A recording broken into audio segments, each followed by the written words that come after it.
চলো আজকে তোমাদের সাথে এই ফুলদানির ডিজাইনটা শেয়ার করি।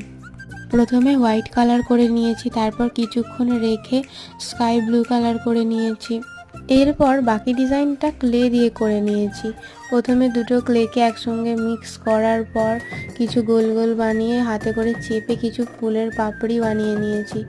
আর হ্যাঁ, তোমরা যখন ক্লে দিয়ে কিছু করবে তখন যতটুকু ক্লের প্রয়োজন ততটুকুই ক্লে একসঙ্গে মিক্স করবে, না হলে কিন্তু ওটা শক্ত হয়ে যায়। এই ফুলটা কমপ্লিট করার পর আমি আগে কিছু ডাল করে নিয়ে ফুলদানিটাতে আঠা দিয়ে চিপকে নিয়েছি।